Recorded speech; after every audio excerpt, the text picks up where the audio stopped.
Excuse me sir, हाँ excuse me sir, sir आपने अभी स्टार्ट किया ना? हाँ हाँ, बस अभी।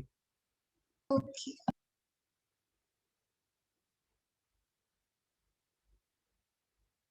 तो इसमें आप नोट करेंगे ज्योमेट्रिक प्रोग्रेशंस।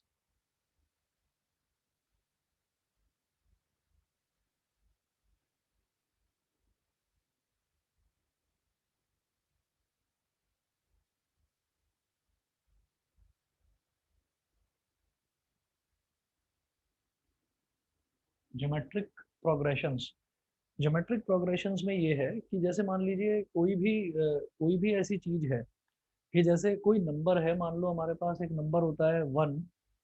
1 के बाद हमने बोला कि नंबर, अगला नंबर हम ले लेते हैं, चलिए 3, है ना। तो जैसे हमने अरिथमेटिक प्रोग्रेशन में देखा था कि एक नंबर हमारे पास होता था 1, फिर अगला 3, फिर अगला 5, फिर अगला 7, फिर अगला 9। तो अगर मैं ये बात करूँ तो ये हमारे 1 से लेकर 9 तक सारे के सारे ना ऑड नंबर आ गए। अब इनमें मैं ये देख रहा हूँ कि इनमें ना हर जो नंबर है, नंबर में दो दो नंबर का इंक्रीमेंट होता जा रहा है, दो दो नंबर इसमें ऐड होते जा रहे हैं। तो कॉमन डिफरेंस क्या है इनमें? 3 - 1 2, 5 - 1 5 - 3 2, 7 - 5 2, 9 - 7 2। मतलब जो भी कंजिक्यूटिवली जो बाद वाला नंबर है उससे जस्ट पहले वाले नंबर को अगर मैं सब्ट्रैक्ट करूंगा तो एक कॉमन डिफरेंस आ रहा है। This is called arithmetic progression. Geometric progression में क्या होता है? Geometric progression is like this. उसको शॉर्ट में जैसे ईपी बोलते हैं अरिथमेटिक प्रोग्रेशन को, इसको शॉर्ट में जीपी बोल देते हैं। तो अगर मान लीजिए पहला नंबर मेरे पास 2 है, दूसरा नंबर 6, तीसरा नंबर 18, चौथा नंबर 54, मान लीजिए इस तरीके से। तो मैं ये देख रहा हूँ कि हर एक नंबर में एक कॉमन टर्म, जैसे यहाँ पर एक कॉमन टर्म जो है वो ऐड होता जा रहा था, यहाँ पर एक कॉमन टर्म मल्टीप्लाई होता जा रहा है। जैसे 2 है, 2 में 3 मल्टीप्लाई करेंगे तो 6 हो गया, 6 में 3 मल्टीप्लाई करेंगे तो 18 हो गया, 18 में 3 मल्टीप्लाई करेंगे तो 54 हो गया। तो this is called GP. Geometric progression में एक कॉमन टर्म ऐसी होती है जो कि मल्टीप्लाई होती चली जाती है। तो अरिथमेटिक टर्म, अरिथमेटिक प्रोग्रेशन में एपी में उस कॉमन टर्म को हम कॉमन डिफरेंस बोल देते हैं, स्मॉल डी। और जीपी में हम उस कॉमन टर्म को कॉमन रेशो बोल देते हैं, स्मॉल आर। अब आप ये देखिएगा, यहाँ पर हम ये कहेंगे कि हियर 6/2 जो कॉन्जिक्यूटिव नंबर है उसमें जो बाद वाला नंबर है दैट अपॉन पहले वाला नंबर इज इक्वल टू 3। फिर बाद वाला नंबर 18, उससे जस्ट पहले वाला number 6। 18/6, 6 1 6, 6 3 18, again 3। 54/18, 18 1 18, 18 3 54, again 3। Here small r is called common ratio। फिर नोट करेंगे जनरल टर्म और nth term of a GP. General term और nth term of a GP. अगर जीपी की आपको जनरल टर्म निकालनी है या nth टर्म निकालनी है तो उसके लिए आप क्या करेंगे? उसके लिए देखिएगा, जैसे वहां पर एपी में जनरल टर्म निकालते थे, अगर आपको 10th क्लास का भी याद आ रहा हो तो a + n - 1 इंटू डी ये फॉर्मूला होता था, और उसको क्या बोलते थे? ए एन बोलते थे। ऐसे ही जीपी में जो जनरल टर्म निकालेंगे उसको भी ए एन बोलेंगे।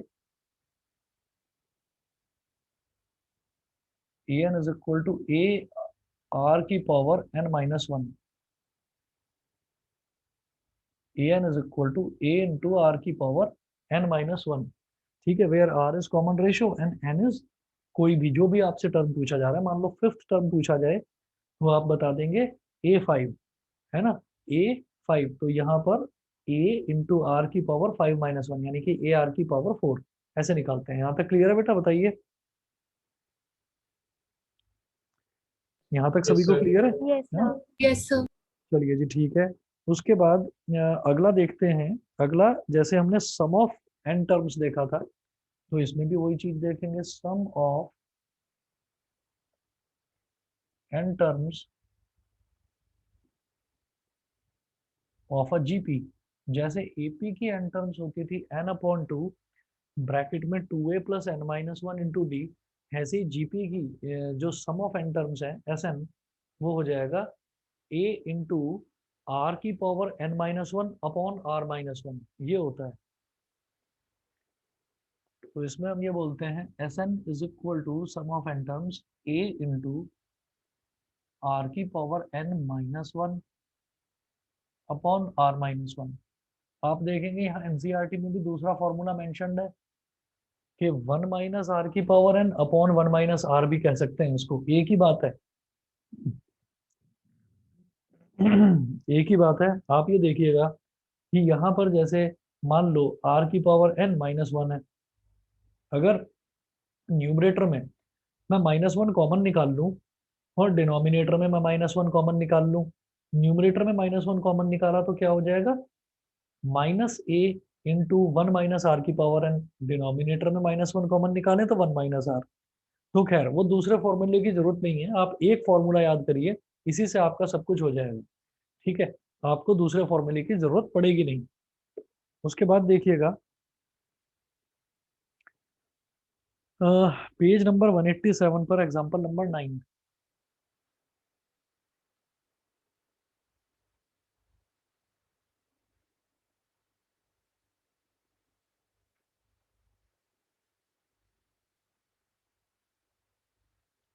Page number 187,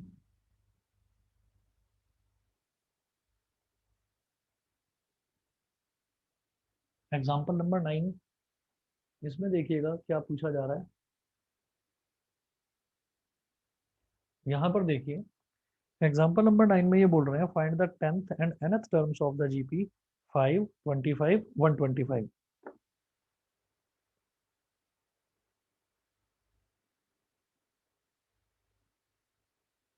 given GP is 5, 25, 125 dot dot dot. अब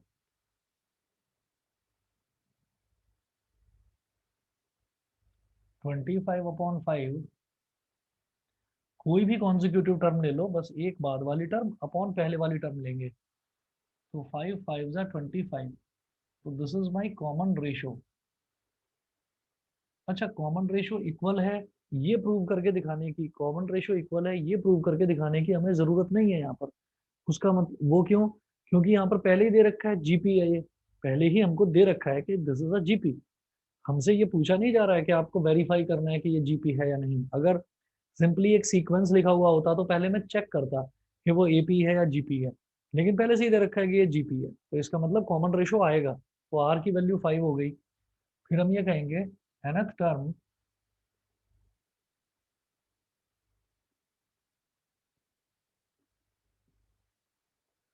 nth term of this GP is an is equal to a r की पावर n माइनस वन। अब जो पहला टर्म होता है ना वो होता है हमारा a, तो a क्या हो गया 5, पहला टर्म a है तो वो 5 हो गया, कॉमन रेशो भी 5 है, तो हम कहेंगे A N is equal to 5 into 5 की पावर n माइनस वन। अब देखिएगा n माइनस वन है और यहाँ सिर्फ 5 लिखा हुआ है, तो ये हो गया 5 की power 1।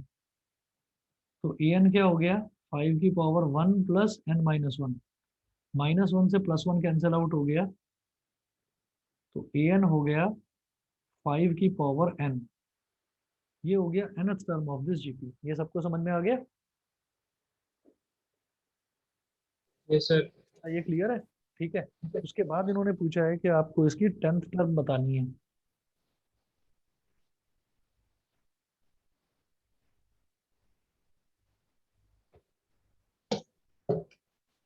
Tenth term of this GP ये होगा A10।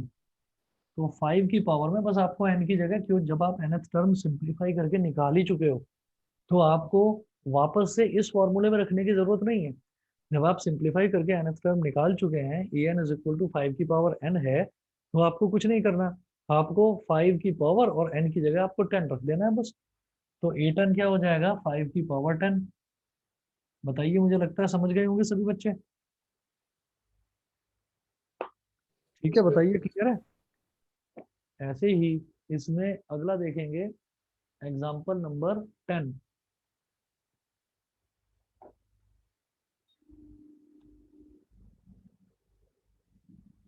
एग्जाम्पल नंबर 10, ये मैं इस तरफ करा रहा हूँ।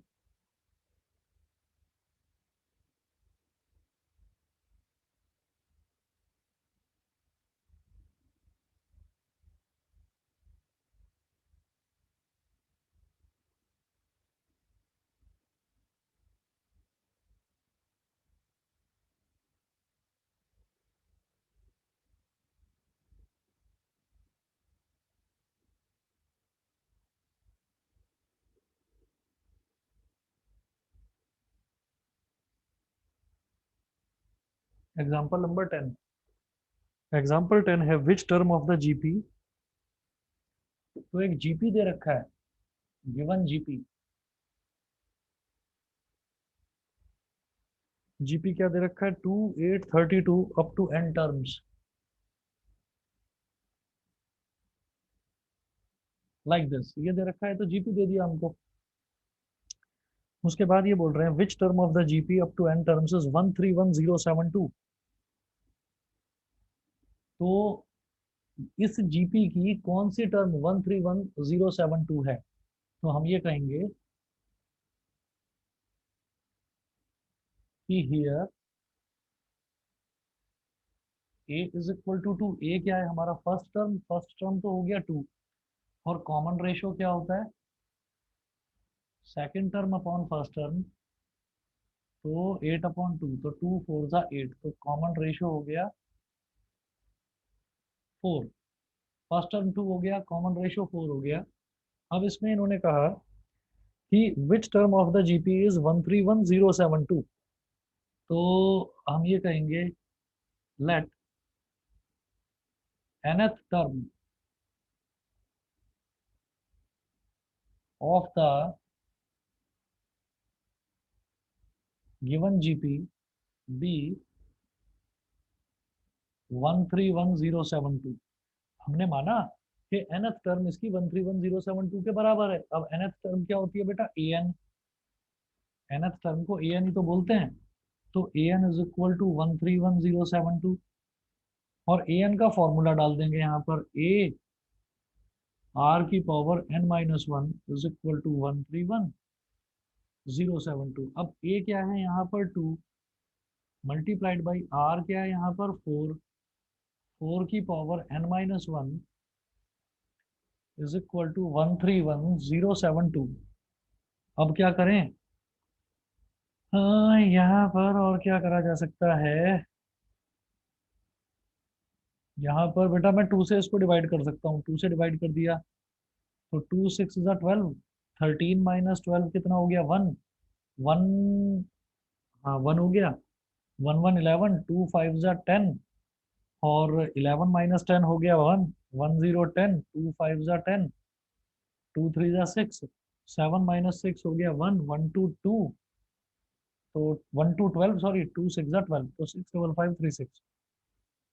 अब 4 की पावर n-1, तो 4 को मैं क्या लिख सकता हूँ, 2 की पावर 2 की power n-1 is equal to 6 double 5 3 6। ये है, पावर की पावर बेटा मल्टीप्लाई हो जाती है, तो ये हो गया 2 की पावर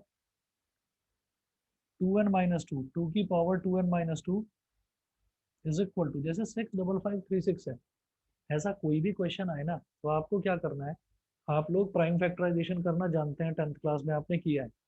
तो प्राइम फैक्टराइजेशन करेंगे, तो 6 डबल 5 3 6 का प्राइम फैक्टराइजेशन कर रहा हूँ मैं इधर।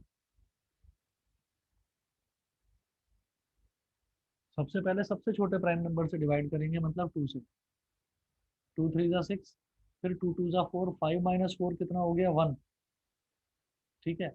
और 1 5 15, तो 2 7 जा 14, 15 माइनस 15, 15 माइनस 14 कितना हो गया 1, 1 3 13, 2 6 जा 12, 13 माइनस 12 कितना हो गया 1, 1 6 16, तो 2 8 जा 16। फिर 2 से करें, 2 16 जा 32, 2 3 जा 6, 7 माइनस 6 हो गया 1, 16 बन गया तो 2 8 ज़ा 16, 2 4 ज़ा 8,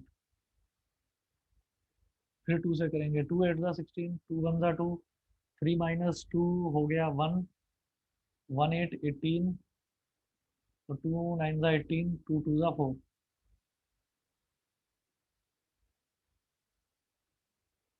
2 40 ज़ा 80, 81 माइनस 80 कितना हो गया 1, 1 9 19, 2 9 ज़ा 19, 2 9 ज़ा 18, 19 माइनस 18 हो गया 1, 1 2 12, 2 6 ज़ा 12, 2 2 ज़ा 2 0 ज़ा 2 4 ज़ा 8, 2 8 ज़ा 16, 2 10 ज़ा 20, 2 2 ज़ा 4, 2 4 ज़ा 8, 5 1 2, 2 5 6, 128, 64, 32, 16, ठीक है, 2 32 ज़ा 64, 2 16 ज़ा 32, 2 8 ज़ा 16, 2 4 ज़ा 8, 2 2 ज़ा 4, 2 1 ज़ा 2। तो फाइनली कितने 2 आ गए 1 2 3 4 5 6 7 8 9 10 11 12 13 14 15 16, तो ये हो गया 2 की पावर 16। जब बेस सेम होता है तो बेटा पावर्स को इक्वेट कर देते हैं हम, तो 2n minus two is equal to 16, 2n minus two is equal to 16। अब माइनस टू को उधर ले जाएंगे तो 16 प्लस टू कितना हो गया 18, तो n इज इक्वल टू 9। मतलब वो बोल रहे हैं कि which term of the GP, तो आप कहेंगे ninth term of the GP will be equal to 131072। समझ गए? बताइए जी, सबको क्लियर है? Yes sir. ठीक है, इन्होंने तो सीधा सीधा कर दिया, पर क्या है कि आपको जो वो है इसका प्राइम फैक्टराइजेशन से ही आप करेंगे। इन्होंने उसको सीधा सीधा कर दिया है, वो इन्होंने करा तो इन्होंने भी यही चीज है, पर उसको उन्होंने सीधा सीधा करके दिखा दिया शॉर्ट में। क्वेश्चन नंबर एग्जांपल नंबर 11 देखिए। एग्जांपल नंबर 11 में दे रखा है in a GP the third term is 24। Factorization show करना है, क्या कह रहे हो? फिर प्राइम फैक्टराइजेशन शो करना है। नहीं नहीं, शो करके दिखाने की जरूरत नहीं है, शो करके दिखाने की जरूरत नहीं है। ठीक है, रफ में कर देना उसको। आगे चलता हूं मैं, एग्जांपल नंबर 11 देखता हूं।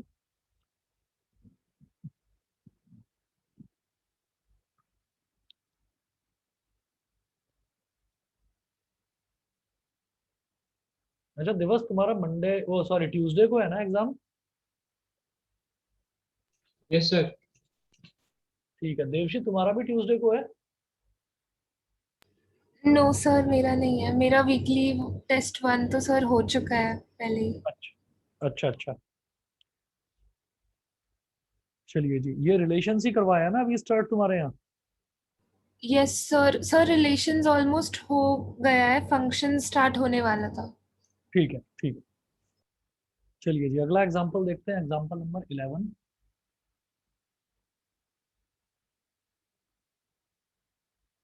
एग्जांपल नंबर 11 में इन्होंने बोला in a GP the third term is 24 and sixth term is 192। GP में थर्ड टर्म 24 दे रखी है। आप लिखेंगे a GP, a GP is like A comma A R comma A are square dot dot dot. मतलब भाई हर एक number में कोई एक कॉमन टर्म, जिसको हम कॉमन रेशो बोलते हैं, हर नंबर में कोई एक कॉमन टर्म मल्टीप्लाई होती चली जाती है। जैसे पहला टर्म है, फर्स्ट टर्म होता है ए, तो उसमें आर यानी कि कॉमन रेशो मल्टीप्लाई हो गया, तो ये बन गया ए आर। फिर ए आर सेकेंड टर्म है, इसमें फिर से आर मल्टीप्लाई हो गया, तो ये बन गया ए आर स्क्वायर। इसमें फिर से आर मल्टीप्लाई हो जाएगा तो बन जाएगा ए आर क्यूब। इस तरीके से होता चला जाता है। अब देखिएगा, इन्होंने बोला in GP third term is 24, third term 24 है given,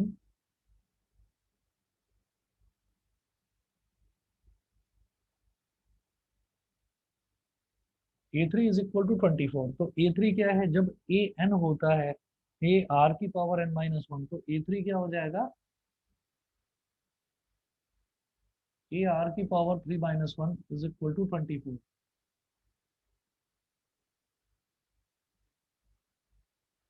A R square is equal to 24, equation number 1। उसके बाद इन्होंने बोला है कि and the sixth term is 192।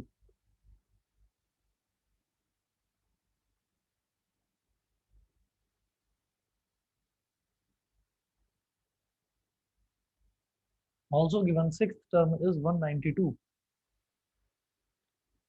अब सिक्स्थ टर्म कैसे निकलेगी, ए आर की पावर 6 माइनस वन, जब nth टर्म निकलती है ए आर की पावर n माइनस वन, तो सिक्स्थ टर्म कैसे निकलेगी, ए आर की power 6 minus one is equal to 192।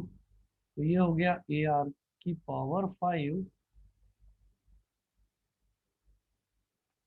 Is equal to 192। याद रखना कि जब हमारे पास एपी हुआ करता था तो एपी में दो इक्वेशन बन जाती थी। जैसे मान लो ये हमको दे रखा होता थर्ड टर्म और ये दे रखा होता सिक्स्थ टर्म, तो थर्ड टर्म एपी में क्या बन जाती थी, ए प्लस 2d। ऐसे ही इसमें सिक्स्थ टर्म क्या बन जाती, ए प्लस 5d, है ना। तो वो ए और डी में हमारी पेयर ऑफ लीनियर इक्वेशन बन जाती थी। फिर हम दोनों इक्वेशंस को सॉल्व करते थे और ए और डी की वैल्यू निकालते थे और फिर बता देते थे कि एपी जो है वो ये होगा। हम इस तरीके से करा करते थे। लेकिन अब आप ये देखो कि अब जब जीपी है तो जीपी में हमेशा क्या करते हैं, एक इक्वेशन ये बन गई, एक इक्वेशन ये बन गई, इसमें हमेशा डिवाइड किया जाता है। तो मैं क्या करूंगा, डिवाइड इक्वेशन 2 बाई इक्वेशन 1। वहां साइमल्टेनियसली सॉल्व करा जाता था, जैसे पेयर ऑफ लीनियर इक्वेशन को सॉल्व करते थे ना एलिमिनेशन मेथड से, तो वहां एपी में तो ऐसे सॉल्व करते थे। लेकिन यहाँ पर क्या है, यहाँ पर हमेशा डिवाइड करेंगे। तो डिवाइड जो हमको आसान पड़े, भाई बड़ी इक्वेशन को छोटी इक्वेशन से डिवाइड कर दो तो आसान रहता है। तो 2 को 1 से डिवाइड कर रहा हूँ, तो L H S of second equation यानी कि ए आर की power 5 upon L H S of first equation मतलब A are square, R H S of second equation 192 upon R H S of first equation 24। A से A cut गया, R square से ऊपर क्या बचा, are की power 3 और ये हो जाएगा 12 टू ज़ा 24, 12 वन ज़ा 12, 19 माइनस 12 कितना हो गया 7, 72 हो गया, 72, 12 6 ज़ा 72, 2 8 ज़ा 16।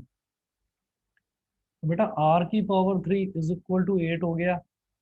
8 किसका परफेक्ट क्यूब होता है, 2 का। R cube is equal to 2 का cube, it implies that r is equal to 2। तो हमारा कॉमन रेशो आ गया 2। अब ये जो कॉमन रेशो आर है इसको आप किसी में भी रख दो, चाहे इक्वेशन 1 में डाल दो चाहे इक्वेशन 2 में डाल दो, रिजल्ट आपका सेम आएगा।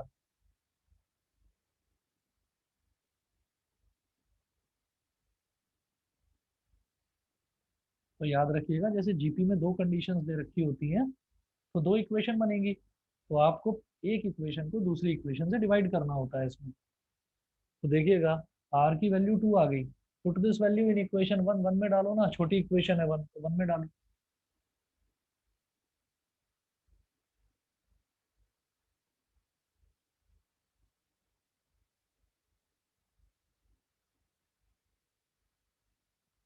Put this value of r in equation 1,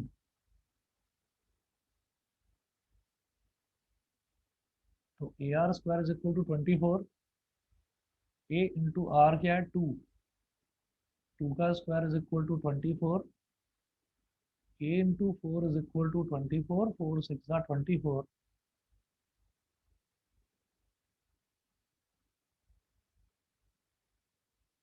4 6 24, तो ए की वैल्यू आ गई 6। ए यानी कि हमारा जो फर्स्ट टर्म है, फर्स्ट टर्म की वैल्यू आ गई 6। फिर इन्होंने पूछा क्या था, इन्होंने कहा था कि फाइंड द 10th टर्म, तो मुझे उसकी 10th टर्म बतानी है। देयरफॉर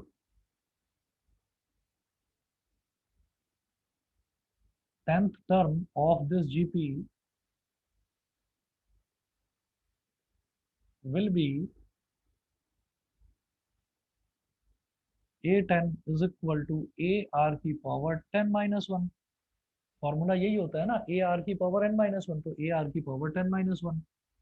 तो a is 6 multiplied by r क्या है 2, तो 2 की पावर 10 माइनस 1, 6 मल्टीप्लाइड बाई 2 की पावर 9। अब ना ये प्राइम फैक्टराइजेशन हुआ पड़ा है तो मैं यहीं से देख लूंगा। ये 2 क्या है 2 की पावर 1, ये 2 की पावर 2 हो गया 4, यानी कि 2 इंटू 2, तो 2 की पावर 2 है, ये 2 की पावर 3 है, तो 1 2 3 4 5 6 7 8 9, तो ये जो है ये 2 की पावर 9 है, 512, तो 6 इंटू 512, 6 टू द 12, 1 कैरी आ गया, 6 1 6 और 1 7 6 5 30, 3072। बताइए दिवस, क्लियर है? Yes sir. ठीक है, देवशी भव्या बताइए। Yes Yes, sir. sir. ठीक है, चलिए जी फिर आगे चलता हूँ, मैं अगला देखता हूँ। एग्जाम्पल नंबर 12 है। अब ये सम ऑफ एन टर्म्स वाला क्वेश्चन है, इसको देखते हैं।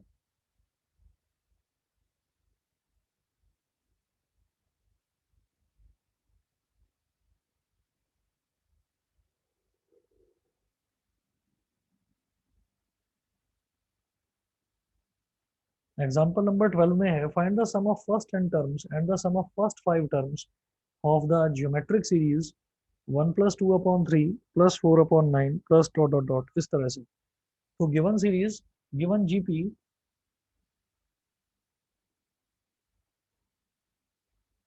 is 1 plus 2 upon 3 plus 4 upon 9। जब ये प्लस कर करके दे रखा होता है ना, तो बेटा इसको मैं प्रोग्रेशन के साथ साथ सीरीज बोल देता हूँ। तो गिवन जीपी सीरीज बोल दीजिए, या सिंपली आप ज्योमेट्रिक सीरीज बोल दीजिए। तो इसका मतलब ये है कि इसमें ये पहला टर्म है जीपी का, ये दूसरा टर्म है जीपी का, ये तीसरा टर्म है जीपी का, इस तरह से। तो ये सीरीज दे रखी है, वो बोल रहे हैं find the sum of first N terms and the sum of first 5 terms. तो sum of first N terms निकालना है मेरे को, मतलब सम ऑफ एन टर्म्स निकालना है, और दूसरा निकालना है sum of 5 terms, sum of 5 terms. तो पहले मैं निकालूंगा, इसमें ये देखूंगा कि हमारा फर्स्ट टर्म क्या है, यानी कि फर्स्ट टर्म क्या होता है, ए होता है ना।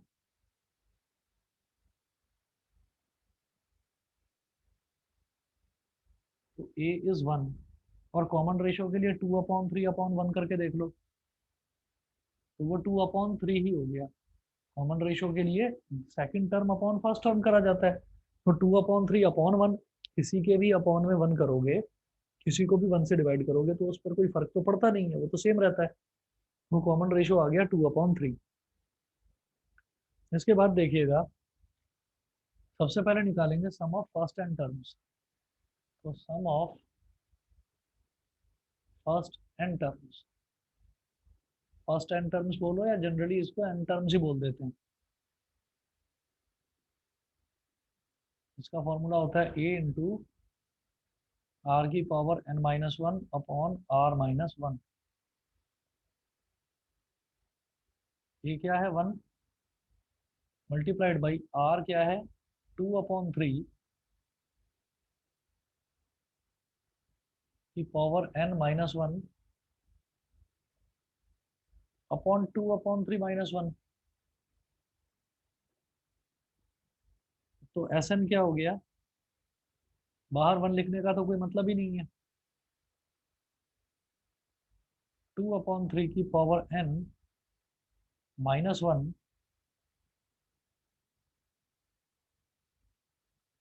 अपॉन 2 अपॉन 3 माइनस 1, ये क्या हो जाएगा 2 माइनस 3 अपॉन 3, तो ये हो गया बेटा माइनस 1 अपॉन 3।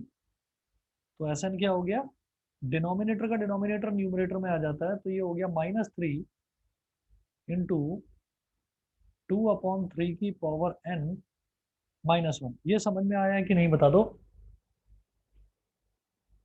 Yes sir.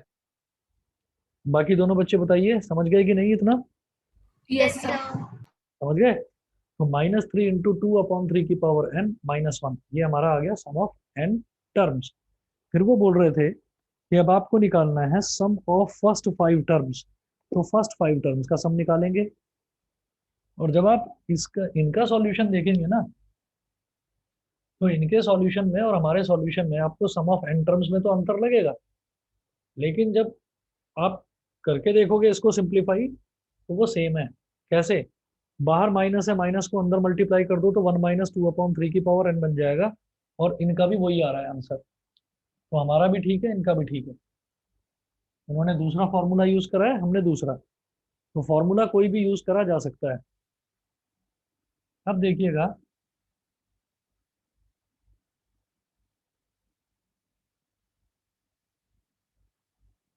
अब क्या करेंगे, सम ऑफ फर्स्ट 5 टर्म्स यानी कि S5। S5 क्या हो जाएगा, आपको क्या करना है, जो आपने सम ऑफ n टर्म्स निकाला है वहां पर जहां पर भी n है, n की जगह 5 डाल दीजिए। तो -3 मल्टीप्लाइड बाई 2/3 की पावर 5 -1। तो S5 is equal to -3 into 2 की पावर क्या 5 क्या हो जाएगा, 2 की पावर 5 होता है 32 अपॉन 3 की पावर 5। 3 की पावर 4, 3 3 9 3 27 3 81 और 243 -1 -3 है। अब एक काम करेंगे, आप इस माइनस को अंदर ले जाओ जरा। तो 32, सॉरी, ये हो जाएगा 1 - 32/243। 243 इसके साथ मल्टीप्लाई हो जाएगा। तो 243 - 32/243। 3 8 24, 3 1 3। और ये 243 में से 232 को सब्ट्रैक्ट करेंगे तो 209/81। ये है इसका आंसर। हाँ नहीं,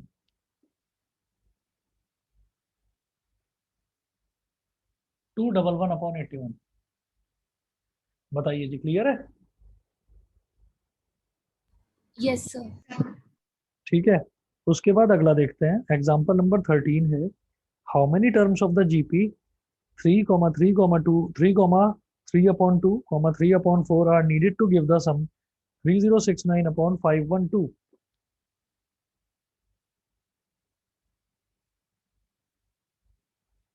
How many terms of the GP are needed to give the sum 3069/512? So given GP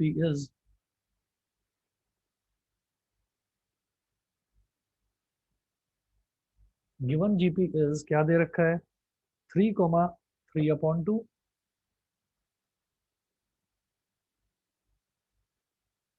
3/4 dot dot dot ऐसे करके छोड़ दिया। उसके बाद are needed to give the sum 3069/512। तो हम ये कहेंगे, let n terms add up to let n terms add up to 3069/512। मतलब n टर्म्स का सम जो है, n टर्म्स का सम जो है वो 3069/512 है, यानी कि सम ऑफ n टर्म्स गिवन है और मेरे को n निकालना है। मतलब कितनी टर्म्स का सम जो है वो इसके बराबर हो जाएगा, तो मुझे n निकालना है बस। मेरी बात समझ में आ गई? क्वेश्चन क्लियर है ना? Yes, sir. Devshi, question clear है? Yes, sir. Bhavya? Yes, sir. ठीक है।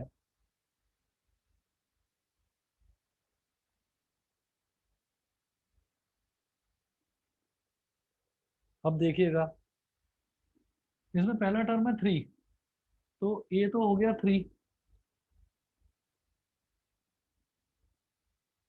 और कॉमन रेशो ये है 3/2 डिवाइडेड बाई 3। तो ये क्या हो जाएगा, 3/2 मल्टीप्लाइड बाई 1/3। 3 से 3 कट गया, तो ये हो गया 1/2। फिर let n terms add up to this. तो इसका मतलब क्या है कि Sn इज इक्वल टू 3069/512। हम Sn का फॉर्मूला डालेंगे a इंटू r की power n minus one upon r minus one is equal to 3069 upon 512। बेटा a क्या है 3, r क्या है 1/2 की power n minus one upon 1/2 minus one is equal to 3069 upon 512। तो 3 से डिवाइड करेंगे, 3 1 जा 3, 3 1 जा 3, 3 0 जा 0, 3 2 जा 6, 3 3 जा 9, 1023। अब ये क्या हो गया, 1 की पावर n अपॉन 2 की power n minus one upon 1/2 minus one करेंगे तो ये हो जाएगा -1/2 इज इक्वल टू 1023 अपॉन 512। ये हो गया। और करिए जी सिंप्लीफाई।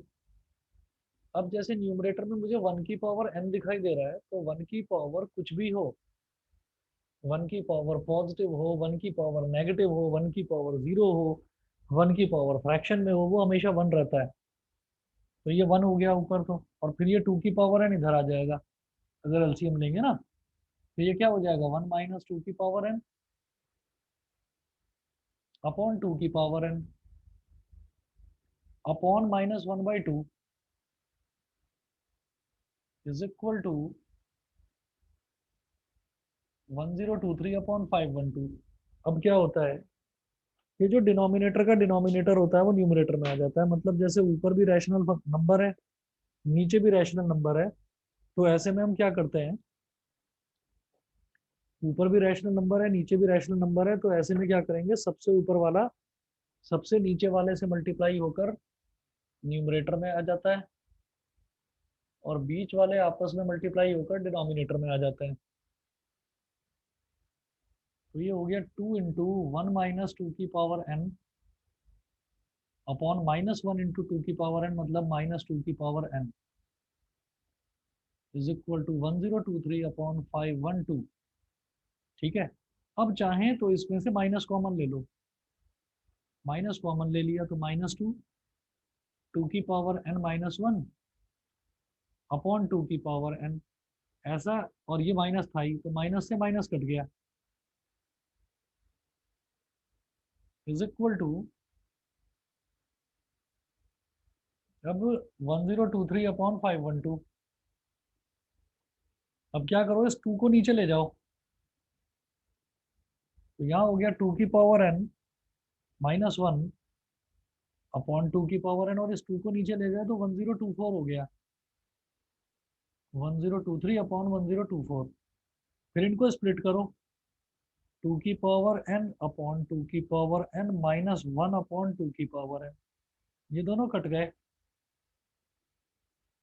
1023 अपॉन 1024। अब क्या करिए, ये हो गया बेटा 1 माइनस वन अपॉन 2 की power n is equal to 1023 upon 1024। अब इसको इधर ले आओ, 1 minus 1023 upon 1024 is equal to -1 upon 2 की पावर n को इधर ले जाओ, तो 1 अपॉन 2 की पावर n हो गया। और ये क्या होगा,